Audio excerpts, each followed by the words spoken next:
بسم اللہ الرحمن الرحیم السلام علیکم ورحمۃ اللہ وبرکاتہ۔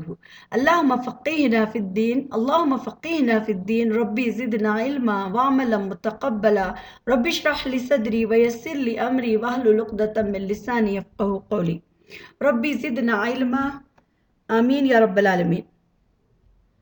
آج ہم انشاءاللہ سورۃ العصر کو سیکھیں گے۔ سورۃ العصر یہ سورہ نمبر 103 ہے، مکہ میں نازل ہوئی تھی اور اس میں 3 آیتیں ہیں۔ اس صورت میں 3 ہی آیتیں ہیں، لیکن یہ 3 آیتیں بہت زیادہ امپورٹنٹ ہیں۔ اس صورت کی فضیلت کے بارے میں آتا ہے کہ حضرت عبید اللہ بن حسن کہتے ہیں کہ جب کبھی 2 صحابی ملتے تو سورۃ العصر پڑھے بغیر جدا نہیں ہوتے تھے، یعنی سورہ عصر پڑھے بغیر وہ الگ نہیں ہوتے تھے۔ ایک پڑھتا تھا اور دوسرا سنتا تھا، پھر سلام کر کے رخصت ہو جاتے تھے۔ تو اس کی صورت کے بارے میں امام شافعی کہتے ہیں کہ اگر قرآن میں صرف یہی ایک صورت نازل کر دی جاتی تو سمجھدار بندوں کی ہدایت کے لیے کافی تھی، اور جب 2 بزرگان دین بھی ملتے تھے تو وہ لوگ بھی کیا کرتے تھے، آپس میں ملتے اور جدا ہونے سے پہلے ایک دوسرے کو یہ صورت سنایا کرتے تھے۔ اب یہ صورت ہے کیا؟ اس صورت میں اللہ تعالیٰ نے انسان کے خسارے کا ذکر کیا ہے اور پھر بتایا ہے کہ کون لوگ ہیں جو خسارے میں ہیں، کون لوگ ہیں اور کون سے لوگ ہیں جو جنت میں جانے والے ہیں، جو نقصان میں نہیں ہیں۔ ان کے بارے میں یہاں پر اللہ تعالیٰ نے بیان کیا ہے۔ تو ہم پہلے سمارہ مریم کی تلاوت سنتے ہیں، اس کے بعد پھر ہم انشاءاللہ اس کو سمجھیں گے۔ بسم اللہ الرحمن الرحیم والعصر ان الانسان لفی خسر الا الذین آمنوا وعملوا الصالحات وتواصوا بالحق وتواصوا بالصبر۔ تو ابھی آپ نے تلاوت سنی سورۃ العصر کی۔ چلیے اب ہم اس کو پریکٹس کرتے ہوئے انشاءاللہ آگے بڑھیں گے۔ بسم اللہ الرحمن الرحیم والعصر والعصر، زمانے کی قسم۔ اب یہاں پر اللہ تعالیٰ زمانے کی قسم کھا رہے ہیں۔ زمانے کا مطلب ہے دن اور رات کا تبدیل ہونا، عدل بدل ہو جانا، اور رات آتی ہے تو اندھیرا چھا جاتا ہے، اور پھر اندھیرا دن طلوع ہوتا ہے تو پھر ہر طرف روشنی ہو جاتی ہے۔ کبھی رات لمبی ہوتی ہے، کبھی دن چھوٹا ہوتا ہے، تو کبھی دن لمبا ہوتا ہے اور رات چھوٹی ہو جاتی ہے۔ یہ کیا ہے؟ یہ زمانہ ہے۔ زمانہ جس میں انسان کے اچھے اور برے عمل بھی ہوتے ہیں، اسے بھی زمانہ۔ اللہ تعالیٰ نے زمانے کی قسم یہاں پر کھا کر یقین دلایا ہے کہ انسان کیا ہے؟ خسارے میں ہے، یعنی انسان نقصان میں ہے۔ اب عصر یعنی زمانے میں انسان کی عمر بھی آتی ہے، زمانہ بھی آتا ہے، یعنی رات اور دن کی تبدیلی بھی آتی ہے، اور زمانے میں انسان کے اچھے برے اعمال جو انسان کرتا ہے وہ بھی وہاں پر آتے ہیں۔ اب کچھ مفسرین کہتے ہیں کہ جو قسم ہے زمانہ عصر کے وقت کی، یعنی عصر کا جو وقت ہوتا ہے نماز عصر کا، وہ وقت بھی مراد لیتے ہیں کہ انسان کیا ہے؟ کاروباری دنیا میں مشغول ہو جاتا ہے۔ اور پھر شرعی نقطۂ نظریے سے اور اس سورہ کی بہت زیادہ فضیلت کا وقت بھی ہے۔ نبی صلی اللہ علیہ وسلم نے ارشاد فرمایا کہ جس کی نماز عصر فوت ہو گئی گویا اس کا سب گھر بار لٹ گیا۔ تو یہ حدیث ہے جسے عصر کے وقت کی بھی اہمیت بتلائی گئی۔ یا اپنی عمر کی جو مہلت صحیح استعمال نہ کرنے کی وجہ سے انسان ہلاک ہو جاتا ہے، وہ بھی اس میں آتا ہے۔ کیونکہ کامیاب ہونے کے لیے کیا ہے؟ انسان کو خود عمل کرنا پڑتا ہے۔ آپ کی جگہ میں، میری جگہ آپ، ایسے عمل نہیں کر سکتے۔ ہم کو عمل کرنے کے لیے ہم کو خود عمل کرنا ہے، ہم کو خود اپنے آپ کو بدلنا ہے، ہم کو خود اپنے آپ کو تیار کرنا ہے عبادات کے لیے، ہم کو خود تیار کرنا ہے اپنے آپ کو اللہ کی اطاعت کے لیے۔ تو یہ کیا ہے؟ زمانے میں انسان کیا ہے؟ اس کو جو مہلت ملتی ہے، ہماری جتنی زندگی اس دنیا میں ہوتی ہے، یہ دنیا کی وہ مہلت بھی آ جاتی ہے کہ انسان اس کا کیسا استعمال کرتا ہے۔ اگر اس کا استعمال انسان غلط کرے تو وہ کیا ہوگا؟ انسان کامیاب نہیں ہوگا، اور انسان خود عمل کرنا چھوڑ دے گا تو پھر اس کو کوئی ہدایت بھی نہیں دے گا، اور وہ انسان کیا ہوگا؟ خسارے میں آ جائے گا، نقصان میں آ جائے گا۔ تو انسان کے لیے خود عمل کرنا ضروری ہے. ہم کسی کو پکڑ کر عمل نہیں کرا سکتے, ہم صرف سمجھا سکتے ہیں کہ آپ یہ کام کریے, یہ کرنے سے اس کے فائدے ہیں, اس کے نقصان ہے نا. کسی کو زبردستی ہم عمل نہیں کرا سکتے. تو یہاں پر اللہ تعالیٰ بتا رہے ہیں زمانے کی قسم کھا کر انسان کو, کیونکہ اب یہاں پر جو اللہ تعالیٰ نے زمانے کی قسم کھائی ہے یہ صرف اللہ تعالیٰ کے لیے جائز ہے کہ اللہ تعالیٰ زمانے کی قسم کھا سکتے ہیں, اور اللہ تعالیٰ اپنے پیدا کی ہوئی کسی کی بھی چیز کی قسم کھا کے انسان کو سمجھا سکتے ہیں. لیکن انسان کے لیے یہ ہے کہ وہ صرف اور صرف اللہ تعالیٰ ہی کی قسم کھائے, اللہ تعالیٰ کے علاوہ کسی اور کی قسم نہیں کھا سکتا. اب دوسری آیت میں آتا ہے ان الانسان لفی خسر, ان الانسان لفی خسر, بے شک انسان سراسر نقصان میں ہے.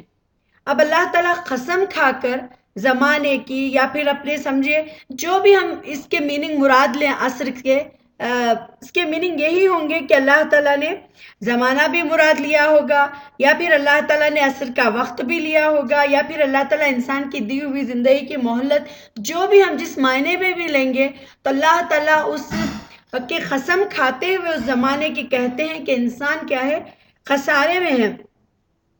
اب یہاں پر انسان سے مراد کافر بھی آ سکتے ہیں اور عام انسان بھی آ سکتے ہیں.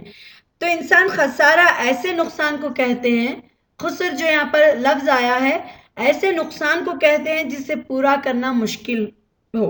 اور پھر کیا ہے, جس کے لیے انسان کا وقت, اس کی صلاحیتیں, اس کی قوتیں, اس کا مال سب لگایا جائے, وہ سب کچھ ختم ہو جائے اور کچھ بھی انسان کے ہاتھ میں نہ آئے, اسے کہتے ہیں خسارہ. یعنی انسان کے پاس تو ہمارے پاس مال تھا, وہ مال ہم نے گنوا دیا. جیسے اس شخص کا حال جس نے دنیا اور آخرت میں نقصان اٹھایا اور جنت سے محروم ہوا اور جہنم کا مستحق ہو گیا. یعنی جس نے صحیح اپنی زندگی کا فائدہ نہیں اٹھایا تو وہ انسان کیا ہو گیا کہ خسارہ اٹھانے والے میں ہو گیا, اور اس کے بعد اس نے کیا کیا, وہ جہنم کا مستحق ہو گیا. کبھی جو نقصان اٹھائے گا, نقصان اٹھانے والا کسی ایک پہلو سے خسارے میں رہتا ہے.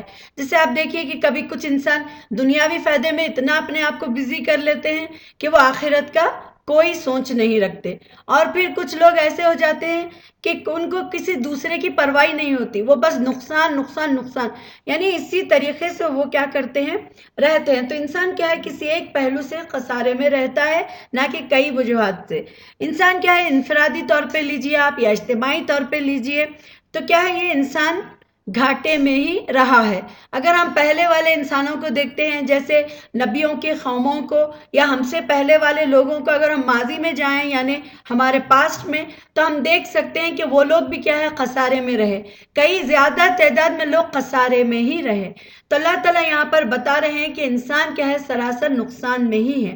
پھر اللہ تعالیٰ یہاں پر فرماتے ہیں سورۃ الکہف آیت نمبر 103 اور 104 میں آتا ہے, آپ کہہ دیں کیا ہم تمہیں بتائیں جو لوگ اپنے اعمال میں سب سے زیادہ خسارے والے ہیں, وہ لوگ جن کی محنت دنیا کی زندگی میں ہی کھو گئی اور وہ سمجھتے رہے کہ یقیناً ہم ایک اچھا کام کر رہے ہیں.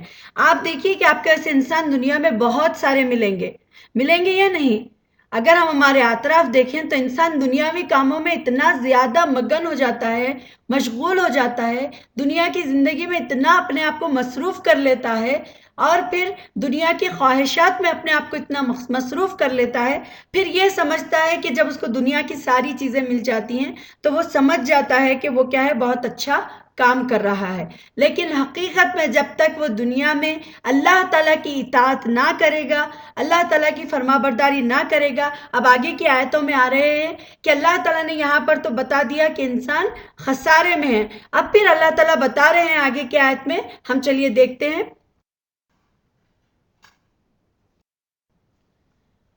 إِلَّا الَّذِينَ آمَنُوا وَعَمِلُوا الصَّالِحَاتِ وَتَوَاصَوْا بِالْحَقِّ وَتَوَاصَوْا بِالصَّبْرِ, کیے اور جنہوں نے آپس میں حق کی وصیت اور ایک دوسرے کو صبر کی نصیحت کی. یعنی اب اللہ تعالیٰ تو بتا دیے کہ سارے انسان خسارے میں ہیں, مگر اس آیت میں اللہ تعالیٰ یہ بھی بتا رہے ہیں کہ الا الذین آمنوا، مگر جو لوگ ایمان لائے، وعملوا الصالحات، اب انہوں نے نیک اعمال کیے. اب یہاں پر کیا ہے؟ ایمان لانا. ایمان لانے سے مراد کیا ہے؟ اللہ تعالیٰ، اس کے رسول اور جو ہدایت اور دین حق رسول لے کر آئے ہیں اس کو ماننا. اب ہم کیا کرتے ہیں؟ کچھ حصے کو ہم مانتے ہیں، کچھ حصے کا ہم انکار نہیں بھی کریں تو ہم اس کو فالو نہیں کرتے. تو ہماری کیا ہے؟ ہم پورے کے پورے ایمان لانے والے نہیں ہیں. اللہ تعالیٰ فرماتا ہے جن لوگوں نے اللہ تعالیٰ کی اور توحید کی اور جس کی وحدانیت کی، اللہ تعالیٰ کی وحدانیت کی اور اللہ تعالیٰ کی اطاعت کا اقرار کیا، پھر اس کو مانا اور زندگی سے تو بس وہی فائدہ اٹھاتے ہیں جن کے دل ایمان لاتے ہیں اور جن کے اعضاء بھی کیا ہے؟ اللہ تعالیٰ کی عبادت کے لیے گواہی دیتے ہیں. جیسے اب ہم کو حکم ہوا اذان کا، اذان کی آواز آئی، ہمیں فوراً نماز کے لیے جانا ہے. اگر اللہ تعالیٰ نے ہمیں اطاعت کرنے کا حکم دیا ہے تو ہمیں اللہ تعالیٰ کی اطاعت کرنی ہے. اگر ہم کو اللہ تعالیٰ چاہے ہمیں وہ چیز بھلی لگے یا بری لگے، کیوں کہ ہمیں ماننا ہے وہاں پر کہ ہمارے رب نے ہمیں اسے ماننے کا حکم دیا ہے. تو یہاں پر بہت یہ کہ ہم ایمان خالی ایمان لا لیتے ہیں، جیسے کلمہ گو ہیں، کلمہ تو پڑھ لیے لیکن ہمارا ایمان مکمل نہیں ہے. ہم اللہ تعالیٰ کی کچھ حصے کو مانتے ہیں، کچھ نہیں. ہم قائلی کرتے ہیں، ہے نا. تو یہ ساری چیزیں نہیں. الا الذین آمنوا، جو ایمان لاتے ہیں یعنی پورے یقین کے ساتھ، اللہ کی اطاعت کے ساتھ، اللہ کی وحدانیت کو مانتے ہوئے، اللہ تعالیٰ کو ایک مانتے ہوئے، جب اللہ کے رسول کی اطاعت کرتے ہوئے جب ہم ایمان لاتے ہیں تو وہ ہے کامیاب، جس کے بارے میں اللہ تعالیٰ نے یہ پہلا بتا دیا کہ کون ایمان والے. ایمان والے کیا ہے؟ کامیاب لوگ ہیں. پھر اس کے بعد اللہ تعالیٰ نے بتایا وَعَمِلُوا الصَّالِحَاتِ. اب دوسرا جو یہاں پر ذکر ہو رہا ہے، ایمان لانے کے بعد نیک اعمال کرنا، وَعَمِلُوا الصَّالِحَاتِ، نیک عمل کرنا. تو جنہوں نے نیکیاں کی، یعنی جن کے یقین کا اثر ان کے دلوں پر، ان کے ذہن پر ہو اور ان کو معلوم ہو کہ جو ایمان لانے کے بعد وہ کیا ہے؟ بہت زیادہ عمل پیرا ہوتے ہیں. یعنی جب انہیں حکم آیا تو یہ اللہ تعالیٰ کی نیکیوں کی طرف وہ زیادہ راغب ہوتے ہیں. اب ہم کو کیسا رہتا ہے؟ اگر کوئی نیکی کرنے والا ہے تو دیکھو اس کو تو کتنے زیادہ، بہت زیادہ اپنے آپ کو دکھا رہی ہے یا دکھا رہا ہے. اس طریقے سے نہیں. جب انسان کے پاس ایمان آ جاتا ہے تو اسے چاہیے وہ فوراً اطاعت کرے، اور جو اطاعت کرنے والا ہے ہمیں اس کے ساتھ اطاعت کرنا چاہیے. اگر کوئی نماز پڑھنے والا ہے ہم کو دیکھ کر اس کے ساتھ نماز پڑھنی چاہیے. سجدے میں سجدہ کرنے کا اللہ تعالیٰ نے حکم دیا. تو اسی طریقے سے اللہ تعالیٰ نے ہمارے ساتھ جو بتایا کہ نیکیاں کیا ہے؟ انسان کے دل پر بھی اور اس کے ذہن پر بھی اثر کریں. اور وہ کیا ہے؟ عمل صالح. اب فرائض ہیں، سنتیں ہیں، نوافل ہیں، سبھی کے سبھی کیا ہے؟ وہ عمل صالح میں آتے ہیں. کچھ ظاہری عبادت ہیں اور کچھ باطنی عبادت ہیں. جو بھی عبادت ہیں یہ کیا ہے؟ باطنی بھلائی کے تمام کام آ جاتے ہیں. جیسے ہماری ظاہری عبادت میں کیا ہے؟ نماز ہے، روزہ ہے نا. مگر روزے کا تقوی یہ ہماری باطنی عبادت ہے. ہمارا روزہ قبول ہوا نہیں ہوا ہمیں نہیں پتا. اگر ہمارا تقوی اچھا ہے تب جا کے ہمارا کیا ہے؟ وہ اللہ تعالیٰ کے پاس قبول ہونے والا ہے. تو جو لوگ فرائض ادا کر رہے ہیں اور جن سے اللہ رب العزت نے انہیں روکا ہے وہ اس سے رک جاتے ہیں، تو یہ کیا ہے؟ انسان کی صحیح یعنی نیک عمال کرنا. کہ عمل الصالحات، ایمان لائے اللہ تعالیٰ پر یقین کے ساتھ. پھر دوسرا کام وہ کیا کرتے ہیں؟ نیک اعمال کرتے ہیں. یعنی ان کو جو نیکی کا موقع ملا وہ گنواتے نہیں، بلکہ نیکیوں میں سبقت کرنے والے ہوتے ہیں، آگے بڑھنے والے ہوتے ہیں. جیسے ہم کمپٹیشن کرتے ہیں ہماری زندگی میں کہ مجھے آگے بڑھنا ہے. ہم بچوں کو سکھاتے ہیں کہ دیکھو بچوں، تمہیں ایگزام میں فرسٹ آ کر کیا کرنا ہے؟ آگے بڑھنا ہے. پوری کلاس کے بچوں کو تمہیں پیچھے کرنا ہے، تمہارا رینک سب سے پہلے ہونا ہے. تو یہاں پر وہی ہے کہ ایمان لانے کے بعد عمل صالح جو ہے یہ انسان کو پہلے آگے بڑھ کر کرنا ہے. یہ سابقون میں رہنا ہے، آگے فرسٹ اول درجے پہ، کہ ہم کو یہ کام کرنا ہے، فوری ہمیں اسے اطاعت کرنا ہے. اب پھر اللہ تعالیٰ تیسری صفت یہاں پر بیان کرتے ہیں وَتَوَاسَوْا بِالْحَقِّ، یعنی جو حق کی وصیت کرتے ہیں. اب حق کی وصیت کیا ہے؟ یہاں پر ایک دوسرے کو حق کی وصیت کرنا، ایک دوسرے کو انفرادی طور پر اصلاح کرنا، ان کی صلاح کرنا، ان کو کامیابی کی طرف بلانا، ان کے برائیوں سے ان کو روکنا. یہ سب کیا ہے؟ جب دو مسلمان ملتے ہیں تو ایک دوسرے کو اپنے اپنے باتوں سے، اپنے اعمال سے، یعنی اپنے قول اور فعل سے کیا ہے، سچے دین اور معاملے میں سچی اختیار کرنے کی تاکید کرتے رہیں۔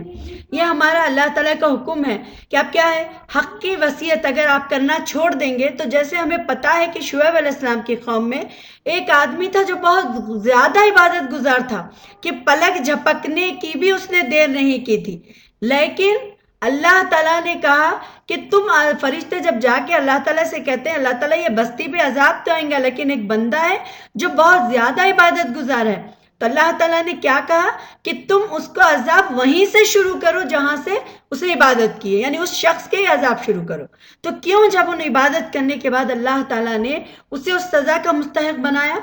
کیونکہ اس نے لوگوں کو حق کی وصیت کرنا چھوڑ دیا تھا۔ اب ہمارا حال دیکھیے، ہم سب اپنی اپنی زندگیوں میں اتنے مصروف ہیں کہ ہم کو حق کی وصیت کرنے کے بارے میں خیال ہی نہیں آتا۔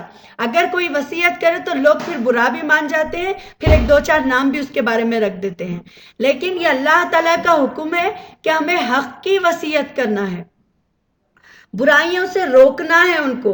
حق سے مراد یہاں پر ایمان بھی ہے، عمل صالح بھی ہے، یعنی ایمان کی طرف لوگوں کو بلانا اور نیکی کی طرف لوگوں کو ابھارنا، یہ سارے کام آ جاتے ہیں۔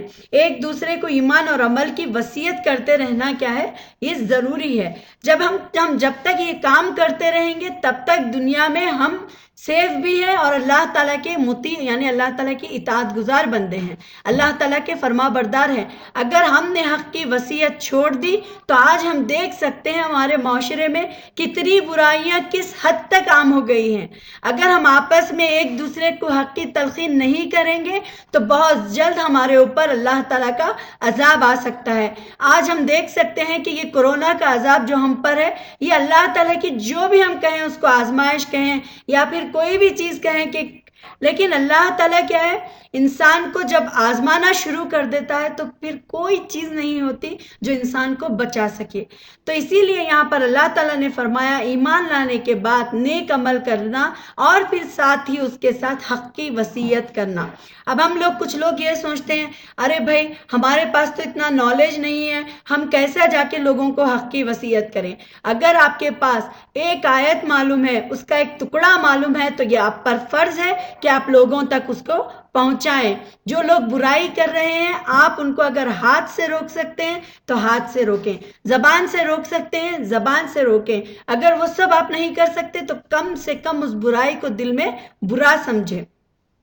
تو یہاں پر اللہ تعالیٰ بیان کر رہے ہیں کہ کیا کرو، حق کی وصیت کرو، اور کیا ہے، کس کے ساتھ، امر بالمعروف، کیا ہے، نیکی کا بھلائی کے ساتھ حکم دینا، وہ نہی عن المنکر، اور برائیوں سے روکتے رہنا۔ اب یہ امت مسلمہ کا فریضہ بھی ہے۔ ہم سوچتے ارے بھائی یہ خالی کچھ علماء کا مطلب یہ ذمہ داری ہے، نہیں، ہر مسلمان کی یہ ذمہ داری ہے کہ وہ برائیوں سے لوگوں کو روکیں، وہ بھلائی کی طرف لوگوں کو دعوت دیں، تبھی جا کے ہم اس دنیا میں کیا ہے، محفوظ بھی ہیں اور ہم اللہ تعالیٰ کے پاس جواب دہ بھی ہوں گے اگر ہم نہیں دعوت دیں گے تو۔ اب دوسرا کیا ہے، ایک دوسرے کو اپنے قول سے، اپنے فعل سے، یعنی بتا کر اور پھر اپنے عمل کے ذریعے سے کیا ہے، سچے دین اور معاملے میں سچائی کو اختیار کرنے کی تاکید بھی کرنا ہے، اور ہر ایک دوسرے کو یہ نصیحت اور وصیت رہے کہ حق کے معاملے میں، اصلاح کے راستے میں جس قدر سختیاں اور دشواریاں پیش آئیں، یہ کیا ہے، انسان کو اس پر صبر کرنا ہے۔ اب اللہ تعالیٰ آگے کی چوتھی صفت بیان کرے کہ جب ہم یہ کام کرنے نکلتے ہیں، لوگوں کو حق کی دعوت دینا، اپنے آپ کو نیک اور صالح بنانا، یا پھر حق کی طرف لوگوں کو رہنمائی کرنا، تو جب کیا ہوتا ہے، آپ کے اوپر مصیبتیں، پریشانیاں، تکالیف، یہ سب آ سکتے ہیں، تو آپ کو کیا کرنا ہے، ایک دوسرے کو صبر کی وصیت کرنا ہے، یعنی اللہ تعالیٰ کی اطاعت پر صبر کرنا اور اس کی نافرمانی سے باز رہنے پر صبر کرنا، پھر اللہ تعالیٰ کی تقدیر پر صبر کرنے کی ایک دوسرے کو تلقین کرتے رہنا، پھر ایک دوسرے کے اپنے قول اور فعل سے سچے دین اور معاملے میں سچائی اختیار کرنے کی تاکید کرتے رہنا، پھر ہر ایک دوسرے کو یہ نصیحت اور وصیت کرنا کہ پھر اپنی پریشانیوں پر، لوگوں کے تکلیفوں پر صبر کرتے ہیں اور اس کی تاکید بھی کرتے ہیں۔ تب یہ اچھے مسلمانوں کا کام ہی کیا ہے کہ جب اس کے اوپر کوئی مصیبت آتی ہے، کوئی پریشانی آتی ہے، تو وہ کیا کرتا ہے، اللہ تعالیٰ کی طرف